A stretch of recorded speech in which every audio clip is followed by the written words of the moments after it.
Hello, welcome back to Ask Allison. Here's today's question.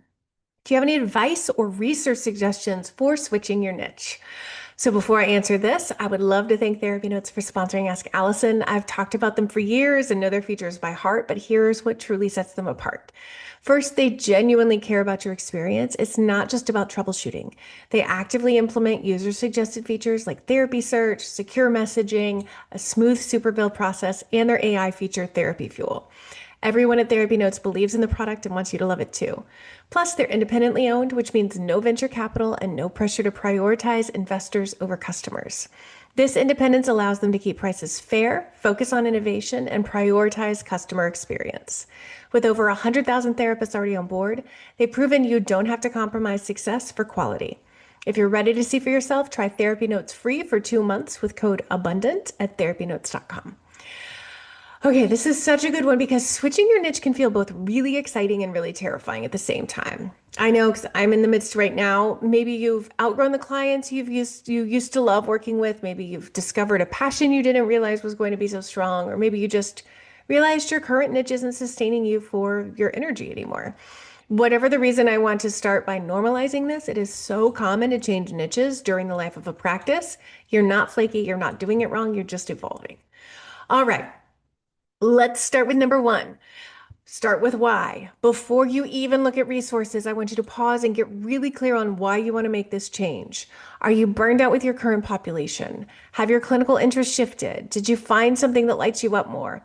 Or is it partly a lifestyle thing, like the emotional toll doesn't fit anymore with this specific niche? Getting clear on your why helps you figure out whether you're making a full switch, a gradual transition, or maybe just tweaking your messaging. Sometimes people think they need a total rebrand when really they just need to narrow or expand slightly. So let's talk about the practical marketing side of things. When you're switching niches, marketing is the piece that often trips people up. The good news is you don't have to burn everything down and start from scratch. You can transition in a way that feels sustainable. So here are some options. You can make a website transition plan. You don't have to flip the switch overnight. You can work on your copy and find your images. You can set a deadline and make the switch then. You won't alienate your current clients. They're almost never going to your website. You're going to then shift your networking, start connecting with referral sources in your new niche. Other therapists, doctors, schools, community organizations, other therapists, wherever your ideal client goes before they find you. This builds credibility before you're known for it. You're going to create a marketing plan that's really specific to your niche, whether that's SEO, blog posts, social media content, short videos that highlight your new focus.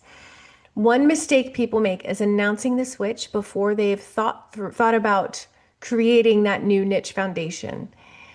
It's okay to talk about your new niche early on, but make sure you're also doing the behind the scenes work because it's going to take time for referrals and SEO to catch up. Third, the money piece. I don't want to ignore the money side of this because it's real. Switching niches can sometimes mean a dip in referrals while you build your new base. That doesn't mean it's a bad decision, it just means you want to plan for it. A new way to soften that dip. Transition gradually, keeping your good fit old niche clients while slowly bringing in new ones. You can save a little cushion before making the change so you're not stressed if referrals slow down temporarily. Think of it like changing lanes on the highway. You don't jerk the wheel. You signal, you check your mirrors, and then you slide over when there's room. Fourth, clinical competence and training. Here's another piece people worry about. Like, am I even qualified to make this my new niche? You don't necessarily need a new degree or 5 certifications, but you do need to feel confident that you can ethically and effectively serve your new population. That might mean taking a CE course or two, or a whole symposium, finding consultation or supervision with someone already in the niche, reading books, joining professional groups, shadowing colleagues. Most of us didn't graduate school with a clearly defined niche. We all learned by layering in experience and training over time. So if you're really passionate about this new area, you'll naturally keep seeking out resources that grow your skill set if your skill set needs to be grown. And most of the time with a niche switch, I see people who are absolutely ready and qualified to see their niche, but imposter syndrome is rearing its ugly head. That's normal too. When we're making changes, that's going to come up. Don't give your imposter syndrome too much airtime. 5, emotional stuff is going to come up. Switching your niche isn't just about strategy. It also ends up being about identity in some ways. So if you've been the trauma therapist or the couples therapist or the eating disorder therapist for years, it can feel really weird to let that go. I still sometimes refer to myself as an eating disorder therapist, and I'm like, I mean, not really anymore, actually. I have to back that up. Sometimes colleagues are going to question the change, not often, but sometimes they're just curious, and that can trigger some doubt. So, my advice is to anchor yourself in the fact that you are allowed to grow. You don't need anyone's permission to decide that, you want to work with a different group of people. That's fine. And sometimes that helps to remind yourself that you're not abandoning your old niche, you're bringing forward all that clinical wisdom into a new context. So, you asked specifically about resources, so here are some I would suggest. Continuing ed courses, so look for ones that specifically address your new niche. If you're moving into perinatal mental health, check out Postpartum Support International. If it's OCD, IOCDF has fantastic trainings. Of course, at Not Boring CEs, we've got engaging courses across a bunch of specialties that can help you build your confidence without being bored to tears. Consultation groups are also a really great option. Join a consult group based on your target population. Not only will you learn, but you'll also build your referral network. Books and podcasts, these can be like a lower cost way to really immerse yourself in the language and the critical thinking of your new niche. So, for example, if you're shifting into working with entrepreneurs like me, there are tons of podcasts that can give you insight into their unique stressors. And then business support. If you want hand holding through the niche switch, a program like Limitless Practice, which is our individual and group supported program for full therapists who are making changes in their practice, can walk you through the marketing, the mindset, the practice building side so you're not reinventing the wheel. I'll put a link for that in the caption. We're not opening it back up till next year, but you can get on the wait list.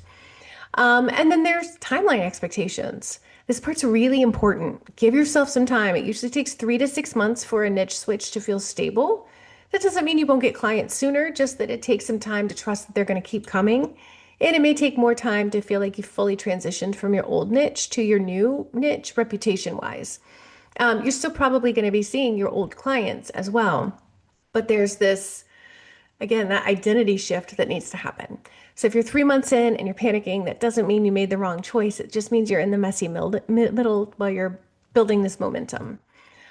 So my bottom line, here's how I'd summarize it. Get clear on why you want to switch. Get crystal clear on who your new ideal client is. Don't blow up your current practice. Transition strategically. Plan financially for a potentially slower season of referrals, just in case. Add training and consultation to feel competent. Use your resources to immerse yourself in your new population and expect it to take time. Give yourself some grace with it. Switching your niche is not only possible, it's really healthy. It keeps our work interesting. It prevents burnout. You don't have to be locked into the first specialty you chose right out of grad school. This week's free worksheet is things to explore before changing your niche. Apropos, if you want this worksheet, DM me the word sheets. I will send you the link on social media. If you're listening to this on the podcast, then you can just find it in the show notes. All right, y'all. Have a really great day.